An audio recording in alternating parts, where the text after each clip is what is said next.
Hey, y'all. I'm Bud Elliott. I cover college football for CBS and the Cover 3 College Football Podcast. I'm also an attorney.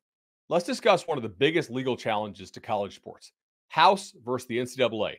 This is a case that could totally upend college football as you know it. Now, this is a case brought by former college athletes, including Grant House, who swam for Arizona State. It's being heard in the Northern District of California in front of federal judge Claudia Wilkin, who has previously presided over two major cases that went against the NCAA.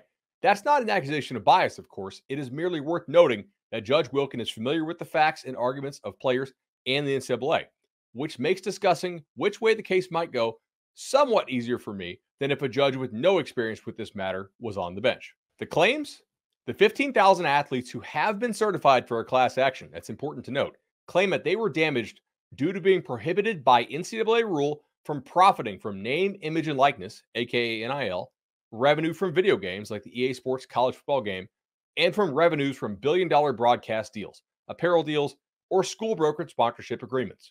The legalese, if you want it, are as follows. It's an allegation that the NCAA conspired to fix prices, a violation of the Sherman Antitrust Act, a group boycott and refusal to deal, again, in violation of the Sherman Act, and unjust enrichment. Basically, they got rich off us unjustly, thus unjust enrichment. All right, now this lawsuit did not come out of nowhere. The claims are a natural extension from the Alston versus NCAA case. In Alston, the NCAA got smoked 9-0 in a ruling by the Supreme Court, further establishing athletes' rights concerning earning income off their abilities. The Supreme Court basically told the NCAA that it had better make some changes and that it did not want to see it back in court again under the current rules. And yeah, that might be where this thing is going. And importantly, the court in Alston essentially invalidated the presumption that the NCAA's amateurism model was a valid business model, essentially stating things like, it's not valid that people like your product because the players aren't paid, much in the same way it's not valid that, hey, you can't say, I run a restaurant and people love our food because we don't pay our waiters. So because of that loss and because of the loss of that presumption, the NCAA is in a very tough spot.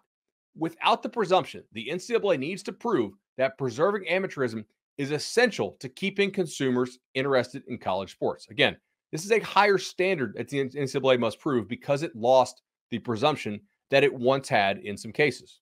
While some NIL rules have been changed since the filing of the lawsuit and some subsequent court cases and rulings, there are still many in place which the plaintiffs claim are anti-competitive.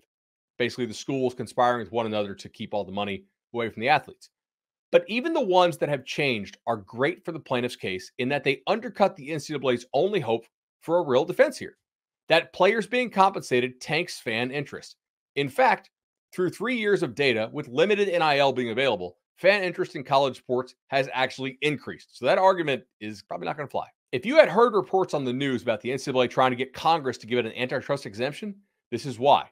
It wants to continue to operate in a way that runs afoul of antitrust law. It's also unlikely to receive that exemption without collectively bargaining with the athletes.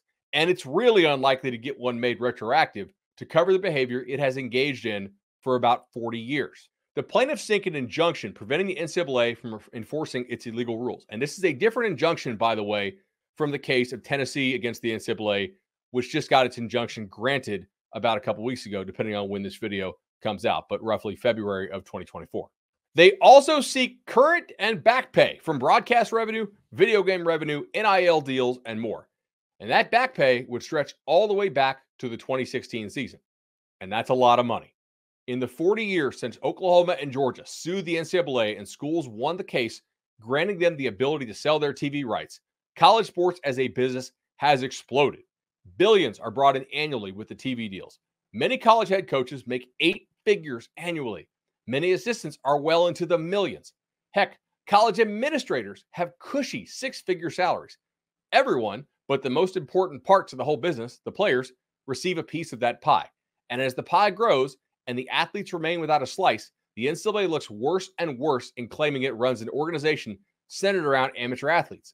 The NCAA could have avoided a lot of this, by the way, but it didn't. It was greedy. It wanted to keep all the money for itself. All told, the NCAA could be on the hook for more than $3 billion in lost income. If that did happen, schools would claim it would lead to big cuts. likely to non-revenue sports. Goodbye swimming and fencing and sailing and whatever else, volleyball. However, schools fill many admissions needs via sports. So it's unlikely that non-revenue sports like swimming or most women's sports would actually go away, because college kids, they want to have an actual experience where they're going to a real type of college campus like they see on TV, like they grew up reading about, a place that has football or maybe a basketball game to go to on a Friday night with your friends. They don't want to feel like they're going to a commuter school or an online college. They want to have a real collegiate experience. So sports are a loss leader in terms of attracting students to your university for the college experience. And they're also a loss leader in many cases for schools that are non-scholarship level who simply want to attract people to enroll into their school. There's a reason sports exist, and it's not all about charity. Now, there are also potential Title IX implications here. Many of the NCAA's remaining arguments in the case so far center around the idea that the damages would disproportionately go to male athletes, the damages being the money rewarded if they won. But the judge in the case so far has not been persuaded by that argument. Now, the case does not go to trial until 2025, and it very well might never make it to trial. That's because the case could settle out of court. It could be preempted all or in part by a ruling by the National Labor Relations Board, the NLRB, or because another case making its way through the courts becomes law. I'll cover those cases as well in some upcoming videos. If you've enjoyed this, trust me, our podcast is not this dry normally. I actually made this video just to kind of highlight this case and so we could refer to it on episodes. Hey, if Bud's talking about the house case or Chip or Tom or Danny, and I don't know what the house case is, just check out our channel. This is kind of a rough explanation of what they're suing over, why they're suing over it, and the implications for the schools. And, well, the NCAA is made up by its member schools, but the implications at large. Check it out. If you enjoyed this video, make sure to like and subscribe to our channel. We've been the #1 rated college football podcast out there for a number of years, and we hope to continue that. And we're trying to grow on YouTube. So, yeah, hit up our channel, like and subscribe button.